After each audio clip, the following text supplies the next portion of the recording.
Okay, so just having broken the video up, not having done this before, I don't want each one to run for too long. Plastic weld, EMA, my favourite glue, beats everything I think. I've glued that into position now. You can see where the original component, this piece, was. We'll remove that. Next job on the English Skyraider airborne early warning aircraft, there is a crew door on each side. I don't know what you can make out here. I've actually rescribed a couple of panel lines here that are different to on the kit that the aircraft represents, which is, remind myself, an A1J for the trumpeter kit. This hole needs finessing yet for the door, but it's there basically just so I can work up to it and I'm not expending time and effort filling things that I don't need to fill because I'm going to remove them.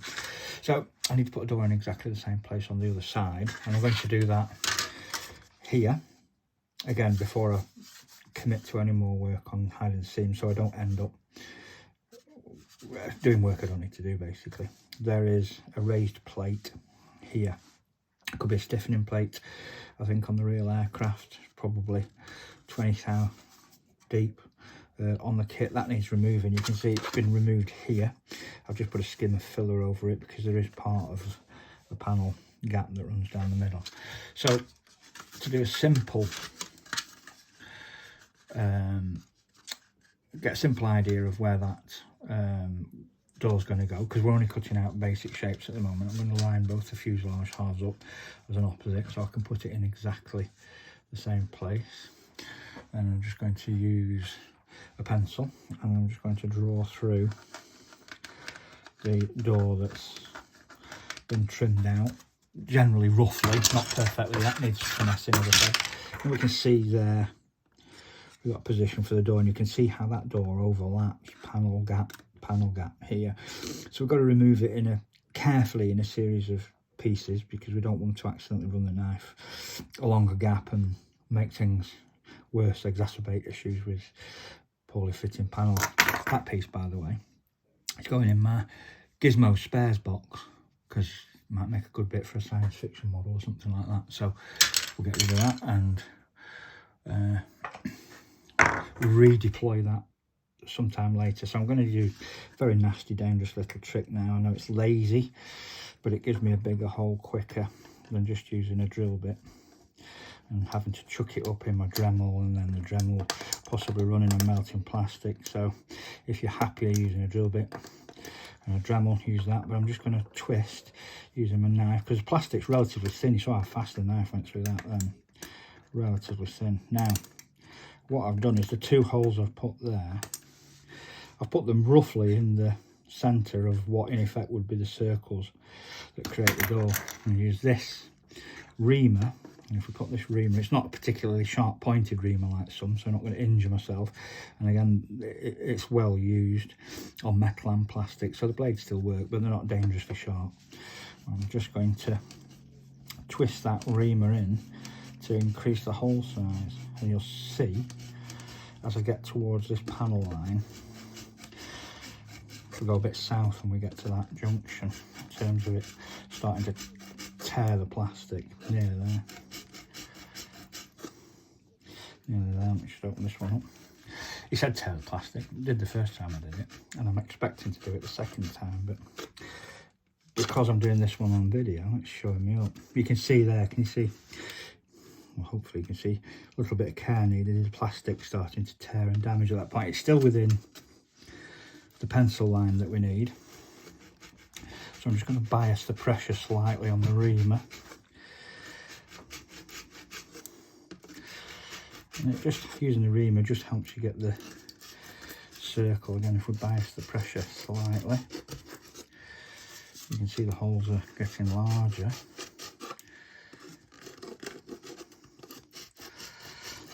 It's actually created less damage than the first time, but we can see we've still got a bridge we need to get rid of, and you can see this little bit of plastic here. I do keep in that because it's helping fill a gap. So what I'm going to do, I'm going to get my cutting board. Excuse me 1 second while I let my cat out. Go, Mr. Bilbo.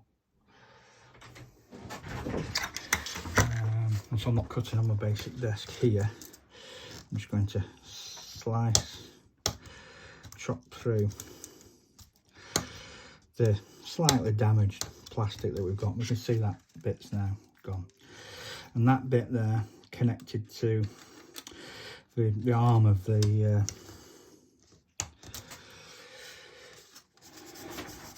speed brake. God, you do have brain farts when you're trying to talk through something. We can see now we've got a generally rough hole, and again, not brilliant knife practice, but I've got all this plastic protecting my thumb. I know we're not supposed to cut towards ourselves, but what I'm doing is basically paring plastic away. Very light pressure, not a lot of pressure. You don't want the press, we don't want it to dig in. You see, you can very quickly end up with quite a nice finish. I don't know whether it's a bad technique or a good technique I've adopted, or a dangerous technique I've adopted, possibly. Always could be. There's plenty of people won't like the way it looks. But I think it works quicker than chain drilling. And you're still employing many of the same techniques as chain drilling. You're still having to chop round things and clean things up. For me, it works better. It's a slightly quicker, less boring option. When you chain drill panels, big panels on real aircraft for patch repairs and stuff, you tend to realise how boring it actually can be. So I try and avoid that. Now, what's just happened there, that little piece of plastic's just come out of that hole. I'm going to push it back in, and what I'm going to do, use a little bit of super glue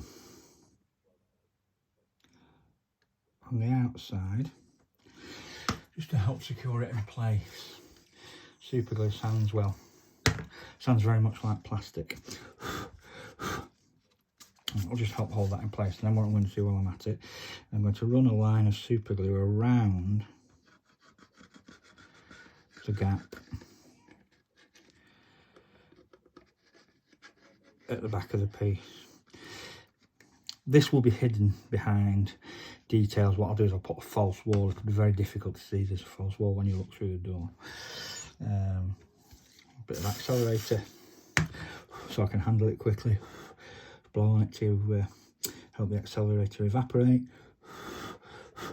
And then what we've got there is now dry super glue and a rough cut hole that is more conducive to the way we want it to look, in terms of it being an AEW British Skyraider. So if I hold the fuselage together there, in fact I can show you here, I've already started producing drawings enlarged from the internet of the radome itself.